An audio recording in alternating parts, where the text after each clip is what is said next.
বাংলাদেশের জন্য, বিশ্ববাসীর জন্য সবার জলবায়ু অধিকার নিশ্চিত করার জন্য আজকে এখানে দাঁড়িয়েছে দাবি নিয়ে। আমরা সকল মানুষের সামাজিক সুরক্ষার অধিকার চাই। আমরা এখানে এসেছি আমাদের জলবায়ু সুবিচার অধিকার আদায়ের জন্য। জলবায়ু সংকটের কারণে বন্যা, খরা, জলোচ্ছ্বাস, দাবদাহের কারণে মানুষের মৃত্যু হচ্ছে, মানুষের অধিকার হারাচ্ছে এবং এই জন্য বন্ধ করা দরকার নবায়নযোগ্য জ্বালানি। কিন্তু আমরা যখন নবায়নযোগ্য জ্বালানিতে রূপান্তরের কথা বলছি তখন আমাদেরকে ধরিয়ে দেওয়া হচ্ছে কিছু ভুয়া সমাধান। সেই ভুয়া সমাধানগুলো আমরা চাই না। আমরা সৌর বিদ্যুৎ, পানি বিদ্যুৎ, বায়ু বিদ্যুতের মতো জলবায়ু সমাধানগুলো নিয়ে কাজ করতে চাই। কিন্তু সেখানে আমরা চাই না যে কোনো শ্রমিক, যে কোনো ইট ভাটার শ্রমিক, কোনো কলকারখানার শ্রমিক চাকরিচ্যুত হোক, চাকরি হারাক, তাদের কোনো সামাজিক সুরক্ষার ক্ষতি হোক। আমরা সকল মানুষের সামাজিক সুরক্ষার অধিকার চাই। আমরা সকল শ্রমিকের সুরক্ষা চাই এবং আমরা সকল মানুষের সুরক্ষা চাই।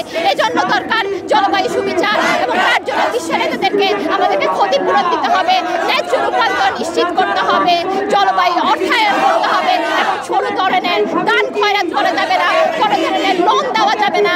আমরা অনুদান ভিত্তিক, ন্যায্য অধিকার ভিত্তিক জলবায়ু অর্থায়ন চাই এবং নবায়নযোগ্য জ্বালানিতে রূপান্তর চাই। আমরা চাই না আমরা কোনো ভুয়া সমাধানে যাই, আমরা চাই না আমরা কোনো ফসিল ফুয়েলে যাই। ধন্যবাদ। আমরা এখানে এসেছি আমাদের জলবায়ু সুবিচার অধিকার আদায়ের জন্য।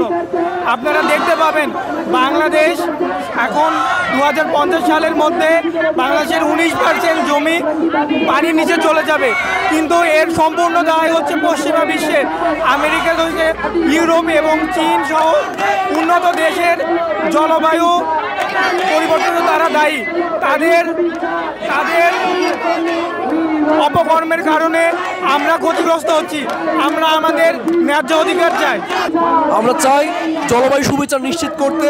আমরা চাই যারা জলবায়ু পরিবর্তনের ফলে ক্ষতিগ্রস্ত হয়েছে তাদের জন্য অর্থ আদায় করে তাদের মধ্যে বন্টন করে দিতে, যাতে করে তারা আজকের এই পরিবর্তিত পৃথিবীর সাথে সামঞ্জস্যপূর্ণ অবস্থা তৈরি করে থাকতে পারে। আমরা সবার অধিকার নিশ্চিত করতে চাই।